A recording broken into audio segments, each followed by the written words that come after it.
I should have known that night would haunt me. Even now, months later, I can still feel the weight of his head against my chest, the warmth of him seeping through my shirt like a brand I'll never be able to wash away. Marcus had just left.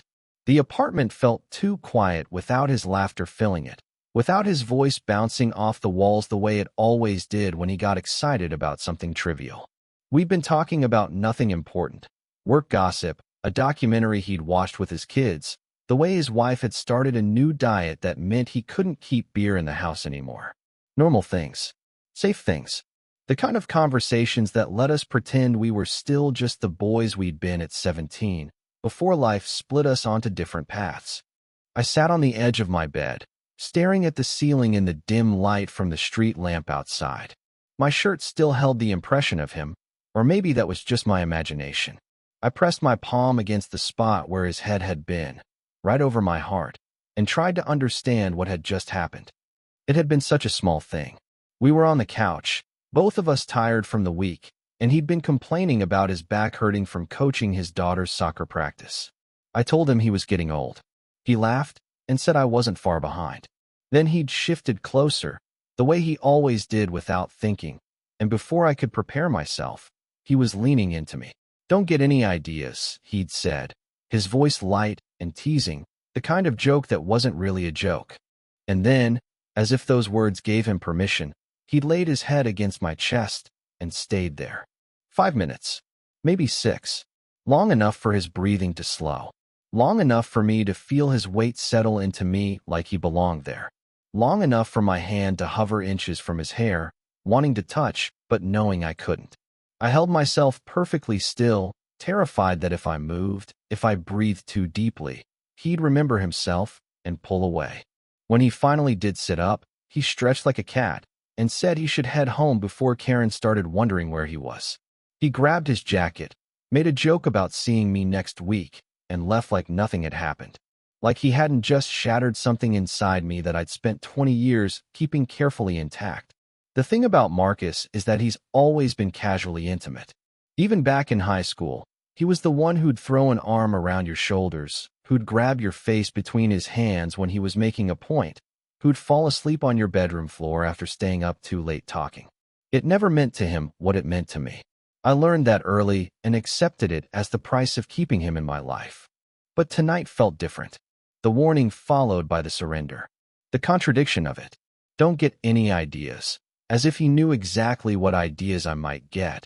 As if he could see straight through the careful performance I'd been maintaining since we were teenagers. And then his head on my chest anyway, seeking something I couldn't name but desperately wanted to give him. I stood up finally, walked to the kitchen, and poured myself a glass of water I didn't want. Through the window, I could see his taillights disappearing around the corner. In 20 minutes, he'd be home. He'd kiss his wife hello, check on his sleeping kids, and slip into bed beside her without a second thought about the way he'd just left me burning. That's the difference between us. He can touch me and walk away unscathed. I carry the memory of every casual contact like a collection of scars that ache in bad weather. The glass trembled slightly in my hand. I set it down, pressed both palms flat against the counter, and tried to breathe normally. But my chest remembered the weight of him, the trust of it, the impossible sweetness of holding him even for those few stolen minutes. "Don't get any ideas," he'd said. Too late, I thought. 20 years too late. I returned to my bedroom, to the rumpled sheets and the book I'd been pretending to read before he'd texted asking if he could come over. The indent in the couch cushions where we'd been sitting was still visible. If I tried, I could probably still smell his cologne in the air, that same woody scent he'd worn since college. The one that made my stomach flip every time he hugged me hello. Some boundaries aren't meant to be crossed. I knew that. Had always known it. Marcus was married. Happy by all accounts. A good father. A decent husband. Living the life he was supposed to live. And I was his oldest friend. The keeper of his secrets. The person he came to when he needed to remember who he used to be. That should have been enough. For years, it had been enough. But tonight, with the phantom pressure of his head still warming my chest, with his contradictory words echoing in my ears, I finally admitted to myself that it would never be enough. that I would always want more than he could give, that I would take whatever scraps of intimacy he offered and torture myself with them later, alone in rooms that felt too empty without him. The worst part was knowing he had no idea what he was doing to me. In his mind, we were just friends. Best friends? Sure, but nothing more complicated than that. He could rest his head on my chest because it meant nothing beyond comfort in the moment. He could warn me against getting ideas because the possibility seemed so absurd to him that it became a joke. I lay back on my bed, still fully dressed, and stared at the ceiling. Somewhere across town, Marcus was probably already asleep, unburdened by the weight of unspoken things. And here I was, wide awake, caught between longing and restraint, knowing that the line between us was as fragile as it was necessary. Tomorrow, I would go back to being his friend. I would laugh at his jokes, listen to his complaints, and pretend that every casual touch didn't light me up from the inside. I would maintain the careful balance I perfected over 2 decades of loving him from a safe distance. But tonight, in the darkness of my room, I allowed myself to remember the feeling of his head against my chest, the weight of him, the warmth, the terrible, beautiful impossibility of it all. The morning after is always the hardest. I woke to my alarm at 6:30, the same as every weekday for the past 12 years, and for a moment I could pretend nothing had changed. Then I saw my clothes from last night still on, wrinkled from sleeping in them, and the memory crashed back. My life has a rhythm to it. Predictable, maybe, but there's comfort in routine when you're trying to keep certain truths buried. I teach 11th grade English at the high school 3 towns over, far enough that I rarely run into students at the grocery store, but close enough that the commute doesn't kill me. Every morning, I make coffee in the same chipped blue mug I've had since college. Every morning, I eat toast with peanut butter while grading papers or reading. Every morning, I shower, dress in one of my rotating collection of button-downs and khakis, and drive the same route to work. The apartment reflects this careful order. Books lined up on shelves by author, photographs in frames that match, a guitar in the corner that I keep meaning to play but never do. It's the home of someone who has learned to live alone without making it look lonely. Most people who visit say it's cozy, warm. They don't notice the second toothbrush holder in the bathroom that's never been filled, or the way the couch is pushed against the wall to make room for someone who never moved in. Marcus has been part of my life since we were 7 years old. His family moved in next door the summer before 2nd grade, and he knocked on our door asking if any kids lived there who wanted to play baseball. I didn't even like baseball, but I liked the way he smiled when I said yes. We were inseparable through school. Marcus and Nathaniel, Nathaniel and Marcus. He was always the bright one, the loud one, the one who pulled me into adventures I'd never have chosen myself. I was the one who helped him with homework, who talked him out of his worst ideas, who knew when he needed to escape his house because his parents were fighting again. In high school, when I started to understand what I was, what I felt when I looked at him, I also understood that I could never tell him. Not because I thought he'd hurt me. Marcus doesn't have a cruel bone in his body, but because I knew he'd try to understand, and his trying would change everything. The easy intimacy, the casual touches, the way he never thought twice about changing in front of me or falling asleep in my bed during sleepovers. All of it would become careful, considered, weighted with his awareness of what it meant to me. So I learned to hide it. I dated a few girls, badly and briefly. I went to college 2 states away, hoping distance would cure me. It didn't. I came back after graduation, got my teaching certification, and settled into this quiet life. And Marcus married Karen, his college girlfriend, had 2 kids, and became exactly the man everyone expected him to become.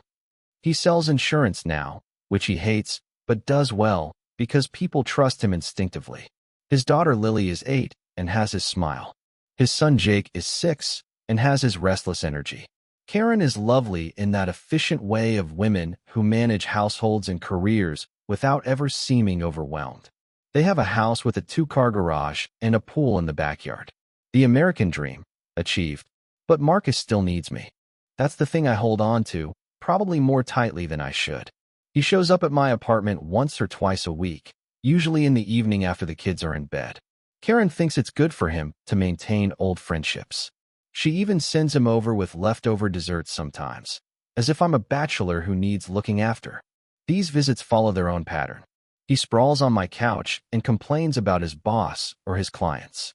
He drinks my beer and criticizes my movie choices, but watches them anyway. He talks about his kids with a love so pure it makes my chest ache, and about his wife with a fondness that's real but somehow rehearsed, like he's saying what he knows he should feel. And through it all, he touches me. Not intentionally, not meaningfully, just the way he's always touched me. A hand on my shoulder when he's making a point. His feet in my lap during movies. That way he leans into me when he's laughing hard at something. Each contact is a small torture I've grown addicted to. I've tried to date. There was Tom, a few years ago, who taught math at my school. He was kind and stable and understood the need for discretion in our small town. We lasted 8 months before he told me, not unkindly, that he could tell I was in love with someone else. There was James from the dating app, who drove over from the city on weekends. 6 months of that before we both admitted it wasn't working. The truth is, every man I've tried to love has been competing with a ghost. With the memory of Marcus at 17, golden in summer light, turning to me with that smile that made me believe I was worth something. With Marcus at 25, standing as best man at his own wedding while I sat in the third row, clapping. With Marcus last night, his head on my chest, warning me not to get ideas about something that's already consumed me entirely. I dress for work mechanically, choosing a blue shirt I know brings out my eyes, though I'm not sure why I bother. My students don't care what I look like as long as I don't assign too much homework. And Marcus has never noticed that I dress better on days I know I'll see him. Before I leave, I strip the bed and start the wash, erasing the evidence of my restless night.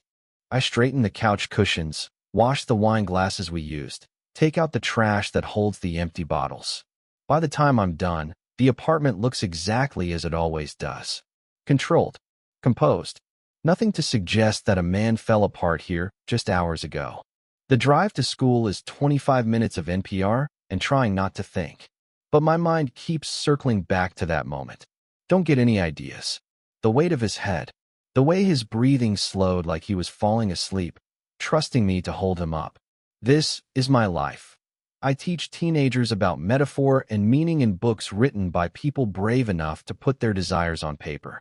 I come home to an empty apartment that's too neat, too quiet.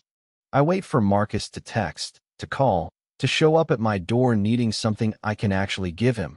Friendship, familiarity, the comfort of being known. And I love him. Steadily, hopelessly, with a constancy that would probably frighten him if he knew. I love him in the way I make sure to keep his favorite beer stocked. In the way I remember his kids' birthdays better than he does. In the way I never ask him for more than he's willing to give, even when the wanting feels like drowning. This is the life I built around the shape of his absence. And until last night, I'd convinced myself it was enough. 3 weeks after that night, everything shifted. Karen's mother had broken her hip in a fall, and Karen decided to take the kids to stay with her in Colorado for the summer. Help with recovery, give the kids time with their grandmother, that sort of thing. Marcus drove them to the airport on a Tuesday morning in June, and by Tuesday evening, he was at my door with a six-pack and a strange look in his eyes. "I feel weird," he said, standing in my doorway like he wasn't sure he should come in. "The house is too quiet. I keep walking into rooms expecting to hear them. I let him in, of course. I always let him in. That first week, he came over every night. Not planning it, or at least pretending not to plan it. He'd text around 7 asking what I was doing, as if the answer was ever anything other than waiting for him. We fell into a routine that felt dangerously domestic. He'd bring takeout, or I'd cook. We'd eat at my small kitchen table instead of in front of the TV. We'd talk until late, and each night he'd stay a little longer before remembering he should go home. The second week, he stopped pretending to go home at all some nights. He'd fall asleep on my couch, and I'd cover him with the throw blanket, turn off the lights, and go to my bed alone, hyper-aware of him breathing in the next room. In the morning, he'd be gone before I woke, leaving only the folded blanket and the smell of the coffee he'd made as evidence. By the third week, we weren't even trying to maintain boundaries. He had a key, had always had a key, actually, for emergencies, but now he used it. I'd come home from work to find him already there, reading on my couch or napping in the late afternoon sun. He cooked dinner one night, badly, and we laughed until our stomachs hurt at the disaster he'd made of my kitchen. It was during one of these dinners, over Chinese food eaten straight from the containers, that he brought up the lake. "Remember that place we used to go?" he asked, spinning lo mein around his chopsticks. "That lake up north, with the rental cabins. The one where you taught me to fish even though you didn't know how to fish." I remembered. Of course I remembered. We were 19, home from our first year at different colleges. We'd driven up on a whim, split the cost of the cheapest cabin, and spent 3 days pretending we were different people. Braver people. People who weren't afraid of the future. "We should go," he said, not quite meeting my eyes. "This weekend." I already looked. They have availability. Same cabins, even. Can you believe they're still there? I should have said no. Should have made up an excuse about grading finals or having plans. Should have recognized the danger in what he was suggesting. Two men approaching 40, returning to a place where we'd once been young and full of possibility, with no one else around to remind us who we were supposed to be. Instead, I heard myself say yes. Marcus grinned, that sudden bright smile that still undid me, and started making plans immediately. We'd leave Friday after I got off work. He'd drive. He'd handle the cabin rental. All I had to do was show up with a bag and a fishing pole, though we both knew I didn't own a fishing pole and we wouldn't actually fish. The days before the trip passed in a haze. I taught my classes on autopilot, my mind already at the lake. I packed and repacked my bag 3 times, unsure what one brings to a weekend that feels like it could change everything. In the end, I threw in jeans, t-shirts, and the swimsuit I hadn't worn in years. Thursday night, Marcus showed up with a manic energy I recognized from when we were younger, when he was about to do something reckless. He walked circles around my living room, picking things up and putting them down, talking too fast about nothing.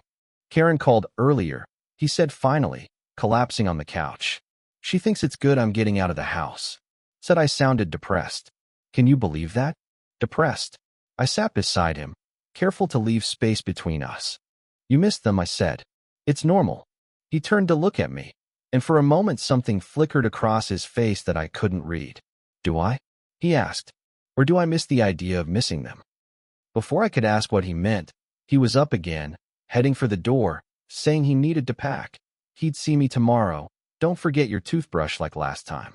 As if there had been a last time recently. As if we did this all the time, just the two of us, running away to lakes and rental cabins. Friday crawled by. My students could tell I was distracted, but it was the last week of school, so they were distracted too. When the final bell rang, I practically ran to my car. Marcus was already in my driveway when I got home, leaning against his SUV, sunglasses on, looking like trouble. Ready for an adventure? He asked. The word adventure sat between us, loaded with history. When we were kids, adventure meant sneaking out to TP someone's house or stealing beer from his dad's garage fridge. In high school, it meant driving to the city to see bands and sketchy clubs, telling our parents we were studying. In college, it meant that one spring break when he visited me and we got so drunk we woke up with matching tattoos, his hidden on his shoulder blade, mine on my ribs, both saying the same thing in Latin, semper numbers. Always us. The drive took 3 hours. Marcus drove with the windows down, music loud, singing along badly to songs from high school. I watched him from the passenger seat, memorizing the way the late afternoon sun caught his profile, the way his hands looked on the steering wheel, the way he kept glancing at me and smiling like we were getting away with something. As we got closer to the lake, the trees got thicker, the air cooler. The roads narrowed from highway to 2-lane to barely paved. And with each mile, I felt the weight of my regular life falling away. My carefully maintained boundaries, my controlled environment, my practiced restraint. All of it seemed to belong to someone else, someone I'd left behind in that too-neat apartment. This is good, Marcus said as we pulled into the cabin rental office. This feels right. Doesn't it feel right? I wanted to tell him that nothing about this felt right. That it felt dangerous and loaded, and like the kind of mistake you can't come back from. But he was looking at me with such hope, such need for me to agree, that I nodded. Yeah, I said. It feels right. The cabin was exactly as I remembered it. Small, rustic, 2 narrow beds that we'd probably be too tall for now, a kitchenette we wouldn't use, and a screened porch overlooking the water. The lake stretched out dark and still, reflecting the last of the daylight. Somewhere in the distance, a loon called. Marcus stood on the porch, hands in his pockets, looking out at the water. When I joined him, he bumped his shoulder against mine, a casual touch that sent electricity down my spine. We can be different here, he said quietly. Don't you think? Like when we were kids, before everything got so complicated. I wanted to tell him that everything had always been complicated, at least for me. That even at 19, standing in this same spot, I'd been desperately in love with him. That there was no version of us that wasn't complicated by what I felt and couldn't say. Instead, I said, sure, and tried to ignore the way he relaxed at my answer, like I'd given him permission for something I didn't quite understand yet. That first morning at the lake, I woke to find Marcus already in the water. Through the window, I watched him floating on his back, arms spread like a star, completely still. The early light turned the lake into glass, and he looked suspended between water and sky, weightless.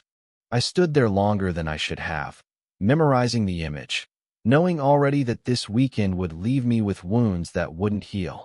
By the time I made coffee and walked down to the shore, he was swimming laps, cutting through the water with strong, sure strokes. He saw me and waved, then dove under, surfacing right at the dock's edge where I stood. Get in, he said, shaking water from his hair. It's perfect. I hadn't brought my swimsuit down, hadn't prepared for this moment. But he kept looking at me with that expectant smile. So I went back, changed, and dove in before I could think too much about it. The water was cold enough to steal my breath, and when I surfaced, gasping, Marcus was laughing. You still make the same face, he said, like you're personally offended by the temperature. We swam until our fingers pruned, racing to the floating platform 50 yards out like we had as teenagers. He won, of course. He always won, but when I pulled myself up beside him, breathless and beaten, he looked at me with something soft in his expression. I missed this, he said. Missed you. I know I see you all the time, but I missed this version of us. I knew what he meant, or thought I did. The version of us that existed here, away from his family and my apartment and all the careful structures we'd built. But I also knew he didn't really understand what he was asking for when he wanted that version back. That afternoon, we hiked the trail that circled the lake. Marcus talked the entire time, his words coming fast and loose like they did when he'd been holding too much inside. He talked about work, how he felt like he was sleepwalking through his days, about coaching Lily's soccer team, and how sometimes he looked at the other fathers and wondered if they all felt like they were performing a role they'd never quite learned. Do you ever feel like you're living someone else's life? He asked suddenly, stopping in the middle of the trail. Like you made all the right choices, but somehow ended up in the wrong place. I wanted to laugh at the question. My whole life was built around the wrong choice, the one I made every day to keep loving him. But I just said, sometimes, and he nodded like I'd confirmed something important. That night, we built a fire on the beach. Marcus had brought whiskey, good whiskey, not the cheap stuff we used to drink, and we passed the bottle between us as the stars came out. The alcohol made him looser, more tactile. He kept reaching over to grab my arm when he was making a point, letting his hand linger. When he got cold, he moved closer, our shoulders touching, sharing warmth. He talked about Karen then, his words careful at first, then flowing more freely. She's a good mother, he said. Great mother. The kids are lucky. And she's smart, you know? Smarter than me. Has everything organized, planned out. Knows what we're doing next year, in 5 years, in 10. But, I prompted, hearing it in his voice. He took another drink before answering. But sometimes I look at her and think, who are you? Like we're strangers who happen to live in the same house. We don't talk anymore, not really. We discuss schedules and bills and what the kids need for school. When was the last time she asked me what I was thinking about? When was the last time I asked her? The fire crackled between us. I could have said something comforting, Something about how all marriages go through phases, how things would get better when the kids were older. Instead, I stayed quiet, selfishly holding on to his unhappiness like a gift. She doesn't see me anymore, he continued, his voice smaller. Sees the husband, the father, the provider. But not me. Not the person I am when I'm. His voice trailed off, and he looked at me. When I'm with you, I was going to say, that sounds weird, doesn't it? It doesn't, I said, though my heart was racing. You see me, he said, and it wasn't a question. You always have. Even the parts one don't like, the messy parts, the parts that don't fit the life I'm supposed to want. You see all of it, and you stay anyway. I wanted to tell him then. Wanted to say that I saw him because I'd spent 30 years studying him like other people study art. That I knew every version of him. The confident teenager, the uncertain 20-something, the overwhelmed new father, this restless, almost 40 man beside me. That seeing him was as natural as breathing and just as necessary. Instead, I said, that's what friends do.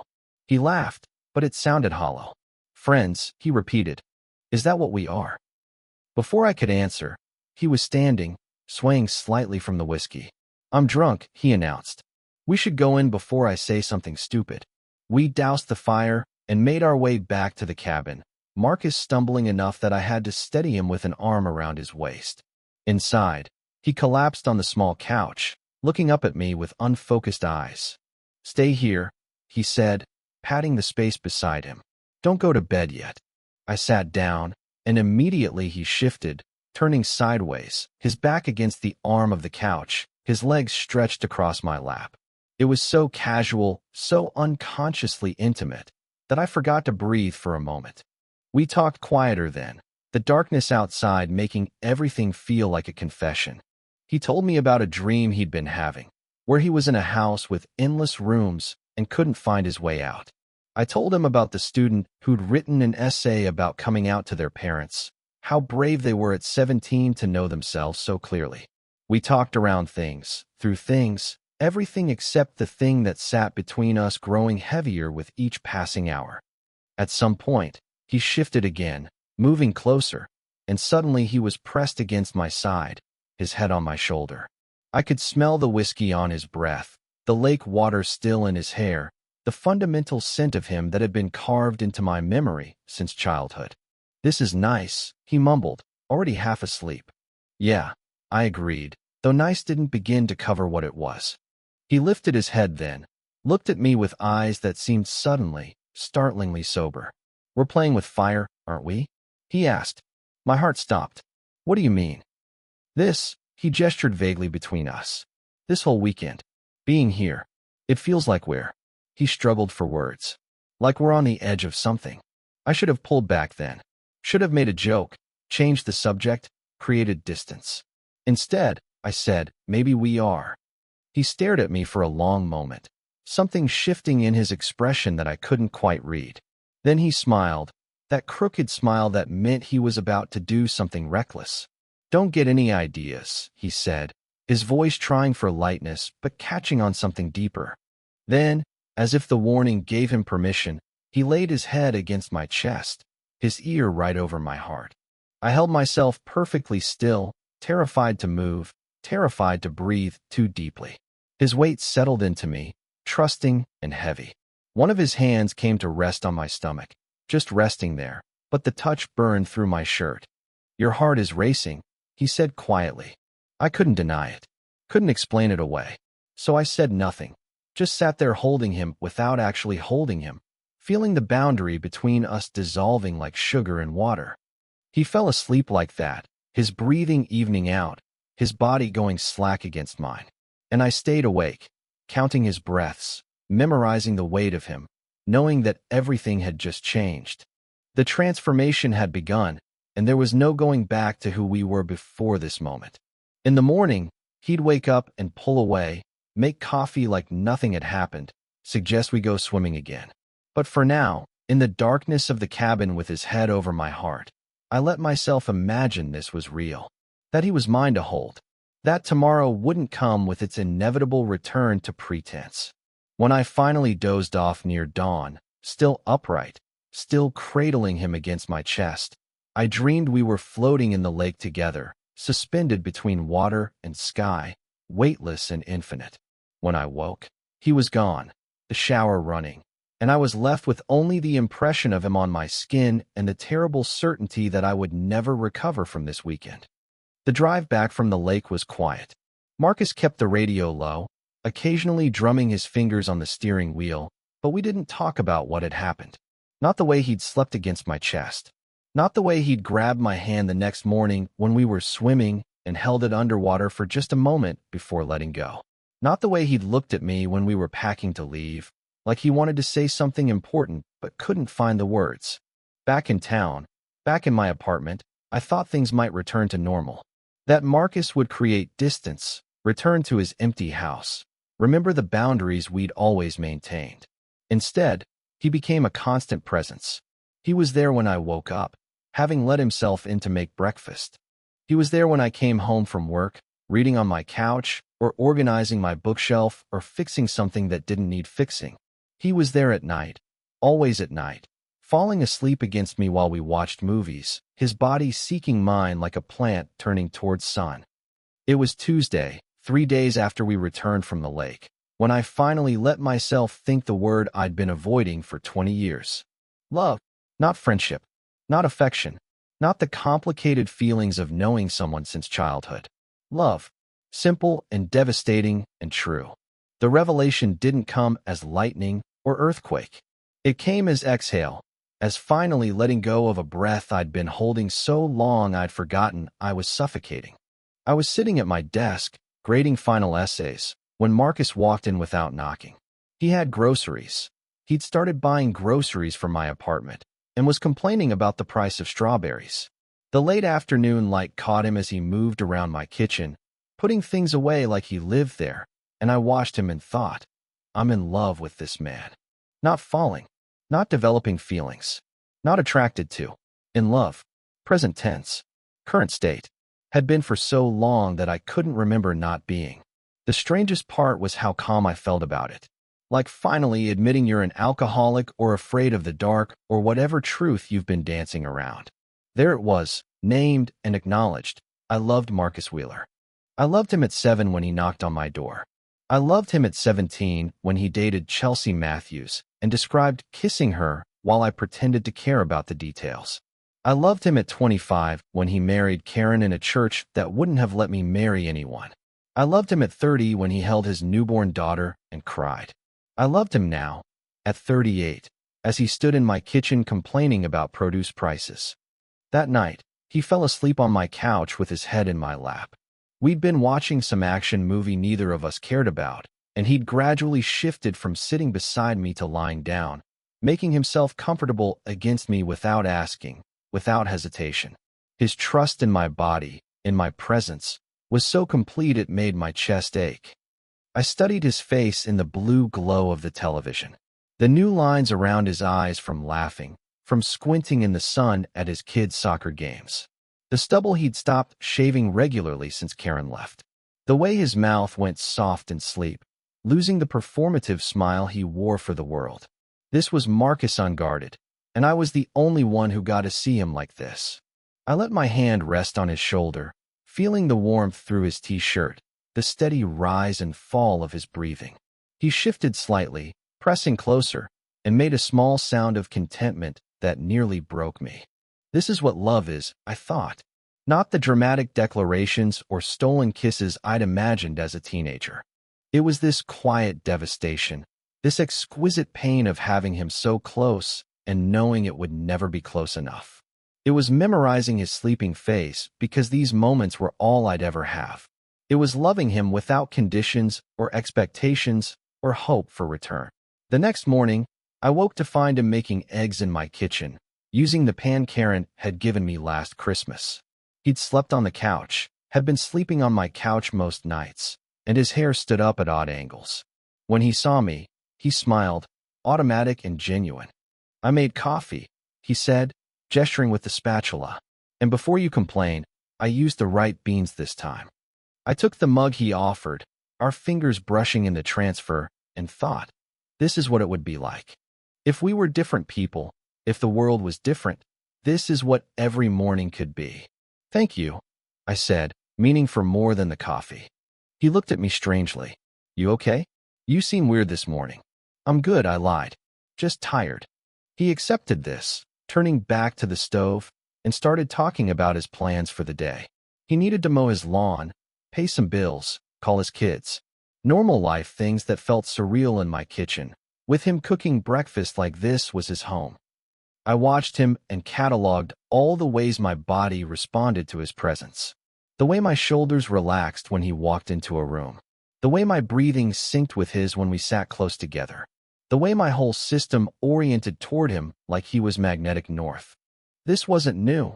My body had been doing this for decades, but now I was letting myself notice it, name it, claim it as evidence of what I felt. That afternoon, when he left to handle his errands, the apartment felt wrong without him. Not just empty, but abandoned, like an essential element had been removed. I tried to read, to grade, to do anything productive, but I just kept checking my phone to see if he'd texted. When he finally did, a photo of his overgrown lawn with the caption, "Send help," I smiled so hard my face hurt. This is love, I thought. This pathetic gratitude for scraps of attention. This constant awareness of where he is and what he's doing. This physical ache when he's gone and overwhelming relief when he returns. That evening, he came back with takeout and a six-pack, settling into what had become our routine. We ate off paper plates, drank beer from the bottle, and talked about nothing important. But I noticed everything. The way he gestured when he got excited about something. The way he laughed with his whole body. The way he kept touching me, a hand on my shoulder, a foot against my leg. These casual contacts that he didn't even seem aware of, but that lit me up from the inside. When he fell asleep against me again, his head on my shoulder this time, I finally understood something crucial. Love didn't need to be spoken to consume you entirely. It didn't need to be returned or acknowledged or acted upon. It could exist in silence, in the space between heartbeats, in the careful way you hold someone who doesn't know they're being held. I loved Marcus Wheeler with a completeness that should have terrified me. Instead, it felt like coming home to myself, like finally admitting the truth that had shaped every choice I'd made since I was 17. I loved him. I would always love him. And that love would remain unspoken, carried in silence like a secret that was mine alone to keep. He stirred against me, mumbling something unintelligible, and pressed closer. I adjusted my position to make him more comfortable, and he sighed, content. This was enough, I told myself. This had to be enough. Because the alternative, telling him, losing him, was unthinkable. So I sat there in the darkness of my living room, holding the man I loved while he slept, and made peace with a truth that would define the rest of my life. I loved someone who could never love me back the way I needed. And somehow, impossibly, that was still better than not loving him at all. Karen called on a Thursday to say they were coming home early. Her mother was recovering faster than expected. The kids missed their father. School would be starting soon. Marcus took the call in my kitchen, and I watched his whole body change as he slipped back into the role of husband. His voice shifted to something lighter, more performed. Yes, he'd missed them too. Of course he'd pick them up from the airport. Sunday at 3:30. He'd be there. After he hung up, he stood still for a long moment, his back to me, hands braced against the counter. 3 days, he said quietly. Then everything goes back to normal. Normal. The word sat between us like a diagnosis. That night, he didn't fall asleep on my couch. He sat in the chair across from me instead, maintaining a distance that felt deliberate. We watched the news in silence, and when it was over, he stood to leave. I should probably sleep at home, he said, not meeting my eyes. Start getting the house ready. Of course, I said, though the apartment already felt emptier with him standing by the door. After he left, I sat at my desk and did something I hadn't done since college. I wrote him a letter. Not to send, just to get the words out of my body before they poisoned me. I wrote about the lake, about the weight of his head on my chest, about 20 years of loving him in silence. I wrote about the particular torture of this summer, having him so close, playing house in my apartment, pretending this could be our real life. I wrote until my hand cramped, until the words blurred together, until I'd emptied myself onto paper. Then I folded it carefully and put it in the drawer where I kept important documents. Insurance papers, my passport, my will, and now this, a confession that would never see light. Saturday was the worst. Marcus came over to collect the things he'd left throughout my apartment. A phone charger, a book, the shirt he'd worn to the lake that I'd washed and folded and secretly held to my face before putting it in the drawer. Each item he reclaimed felt like an amputation. "This is stupid," he said suddenly, holding his toothbrush, the one he'd been keeping in my bathroom for weeks. "It's not like we're—" He stopped, the sentence hanging unfinished. "Not like we're what?" I wanted to ask. "Not like we're ending something? Not like we're lovers being forced apart? Not like this summer meant everything?" Instead, I said, "Keep it here. For next time you forget yours." He looked at me for a long moment, something raw in his expression. Then he put the toothbrush back in the holder, next to mine, where it belonged and didn't belong. We spent that last day together carefully. We went to lunch at the diner we'd been going to since high school. We drove around town with the windows down, not talking about how this felt like goodbye. We ended up at the park where we used to smoke cigarettes as teenagers, sitting on the same bench, watching kids play on equipment that had been updated since our time. "I keep thinking about the lake," he said finally. "About what you said, that maybe we were on the edge of something." I remembered. My heart hammered against my ribs. "Were we?" he asked, turning to look at me directly. "Were we on the edge of something?" This was the moment, the invitation to truth. All I had to do was say yes. We were, we still are, we've always been. All I had to do was be brave enough to destroy everything we'd built. Instead, I said, "I think we were just lonely. Your family was gone. We got carried away with nostalgia." He studied my face like he was looking for something specific. Then he nodded, accepting the lie I'd offered him. "You're right," he said. "That makes sense." But his voice sounded hollow, and when we drove back to my apartment, he didn't sing along to the radio. Sunday morning, I helped him clean his house. We vacuumed and dusted, changed sheets, stocked the refrigerator. We erased any evidence of his 3-week absence, made it look like he'd been there all along, maintaining the life he was supposed to be living. With every restored detail, I watched him reconstruct the husband and father he needed to be. "I should come to the airport with you," I offered, knowing he'd refuse. "No," he said quickly. "That would be. It's better if I go alone." We both knew why. Showing up together would raise questions. Why was Uncle Nathaniel there? Why did Daddy bring his friend? The kids wouldn't think anything of it, but Karen would notice. Karen always noticed more than she said. When it was time for him to leave for the airport, we stood awkwardly in his doorway. The house smelled like the candle Karen liked, vanilla and something floral. Family photos lined the hallway behind him. This was his real life, waiting to reclaim him. "Thank you," he said, "for this summer, for being, for everything." I wanted to grab him, to beg him not to go back to pretending, to choose the thing we'd almost become at the lake. Instead, I said, "That's what friends do." He flinched at the word friends, so slightly I might have imagined it. Then he hugged me, quick and fierce, and I breathed him in one last time before letting go. "Call me later," he said. "I will," I lied. I sat in my car outside his house and watched him drive away. Then I went home to my empty apartment, which felt like a crime scene. Evidence of him everywhere, the indent in the couch, the beer he liked in the refrigerator, the second coffee mug in the sink. I left it all exactly as it was. I wasn't ready to erase him yet. That night, I pulled out the letter I'd written and read it again. All those words I could never say. All that truth that would ruin everything. I considered burning it, the way people do in movies, but that felt too dramatic. Instead, I put it back in the drawer underneath my passport. A document of identity, hidden but essential. Marcus texted around 9. "Home safe. Kids exhausted. Karen says hi." I stared at those words for a long time. The casual tone, the mention of Karen, the reduction of everything we'd been this summer to a simple check-in text. This was the choice presented to me. Accept this return to normal, continue living in the shadow of a love that would never be fully returned.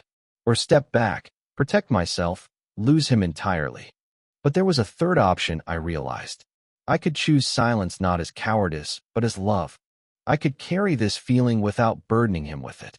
I could be his friend, his constant, his safe place, even if it slowly killed me. Because the truth was, having him partially was still better than not having him at all. I texted back, glad everyone's home safe. See you soon.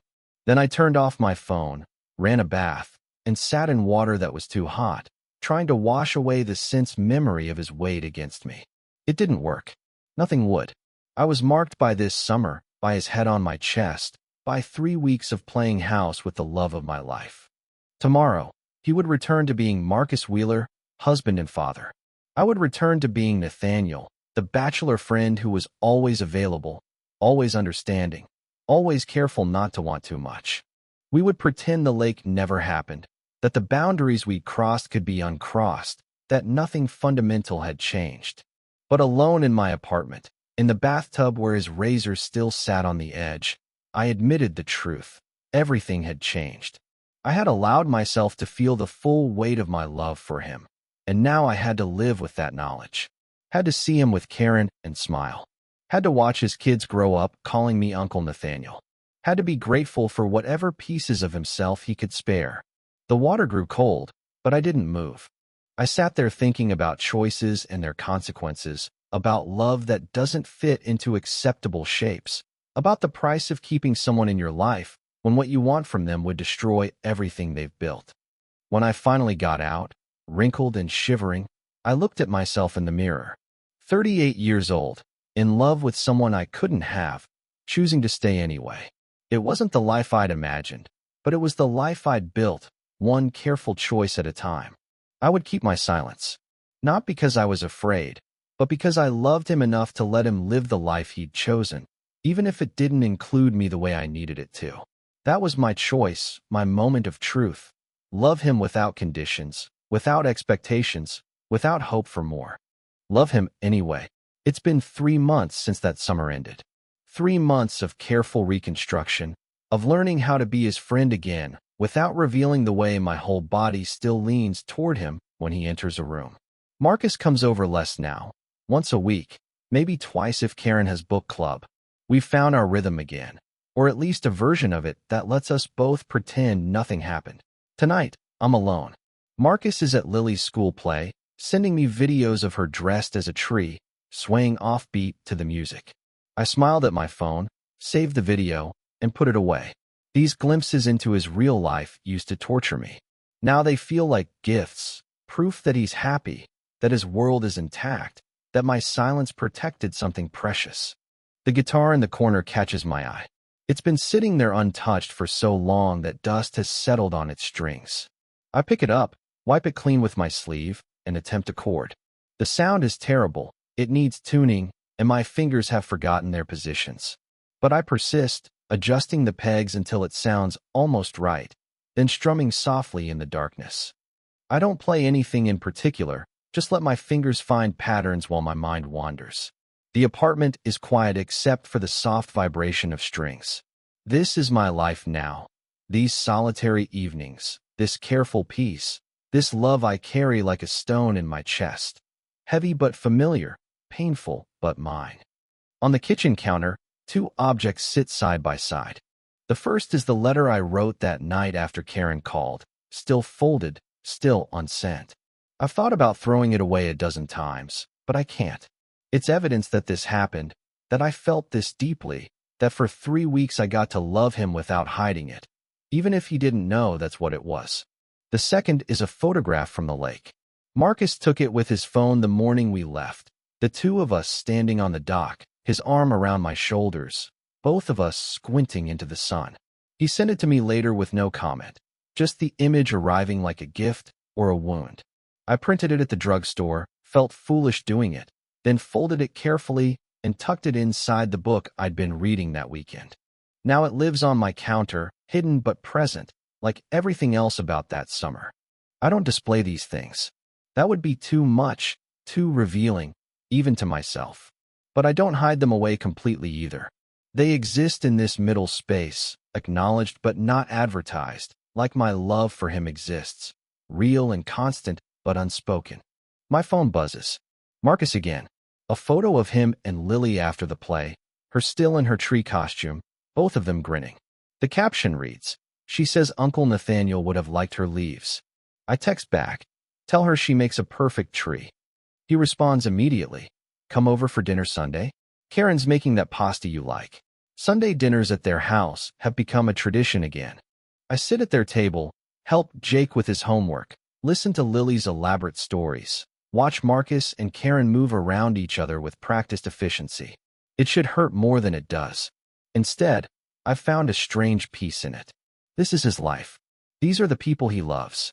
Being allowed to witness it, to be part of it even peripherally, is its own kind of blessing. Sure, I text back, "I'll bring dessert." My fingers find a melody on the guitar, something sad but not despairing. The sound fills the apartment, makes it feel less empty. Or maybe I'm the one who feels less empty. The revelation of my love, the choice to keep it silent, the acceptance of what I can and cannot have, all of it has settled into something I can live with. I think about that night at the lake, his head on my chest, his words about being on the edge of something. We stepped right up to that edge, looked over, and chose to step back. Not because we were cowards, but because some edges lead to falls that destroy everything. The love I feel for him is real, consuming, forever. But it doesn't need to be spoken to exist. It doesn't need to be returned to have value. It simply is, like breathing, like gravity, like the way my heart still speeds up when I see his name on my phone. I stop playing, set the guitar aside, and walk to the window. The street below is quiet, suburban, ordinary. Somewhere across town, Marcus is probably helping Karen clean up after the play, getting the kids ready for bed, living the life he chose. And here I am, in my careful apartment with my careful life, carrying a love that will never be careful, never be convenient, never be anything but what it is, complete and devastating and mine. I take a deep breath, then exhale slowly, deliberately. It feels like the first real breath I've taken in months, maybe years. Maybe since I was 17 and realized what I felt for my best friend was something that could never be spoken aloud in the world we lived in. But I'm not 17 anymore. I'm 38, almost 39, and I've made my choice. I choose to love him. I choose to keep that love silent. I choose to be his friend, his constant, his safe place to land when the world gets too heavy. I choose to be Uncle Nathaniel at Sunday dinners, and the person he texts when he can't sleep, and the keeper of a photograph folded inside a book. It's not the love story I imagined when I was young. It's not passionate declarations or running away together or any of the dramatic endings that stories usually give us. It's quieter than that, sadder than that, but also somehow more beautiful. Because this is real love, the kind that puts the other person's happiness above your own needs, the kind that protects rather than possesses, the kind that endures even when it has no hope of being returned in equal measure. Tomorrow I'll go back to school, teach my students about metaphor and meaning, try to help them understand that the most important things in literature, like life, are often the things left unsaid. And Sunday I'll sit at Marcus's table, pass the salad, laugh at the right moments, and carry my secret love like a talisman against the ordinary loneliness of the world. The guitar sits silent now, but I'll play it again tomorrow. Maybe I'll even learn a new song, something about impossible love or necessary silence, or the way some people mark your life so profoundly that you're changed at a molecular level. Or maybe I'll just strum random chords in the darkness, making music no one else will hear, the way I love someone who will never fully know. This is my quiet resolution, to love without expectation, to hold without grasping, to be grateful for what I have rather than bitter about what I can't. Marcus gave me 3 weeks of almost. 3 weeks of maybe. 3 weeks where the boundary between us blurred into something beautiful and terrifying. That's more than some people get in a lifetime. So I'll keep my letter unsent and my photograph hidden. I'll keep showing up for Sunday dinners and late-night texts. I'll keep loving him in the only way I can, silently, completely, forever. And somehow, impossibly, that will be enough. Not because it's what I wanted, but because it's what I choose. Every day, over and over, I choose this. I choose him. Even if he never knows it, even if it never changes, Even if I carry this alone until my last breath, I choose this love. And in that choice, in that constant, conscious decision to love without conditions, I found something I never expected: peace. Not happiness exactly, not contentment, but peace. The peace of knowing who you are, what you feel, and what you're willing to live with. The peace of finally exhaling after years of holding your breath.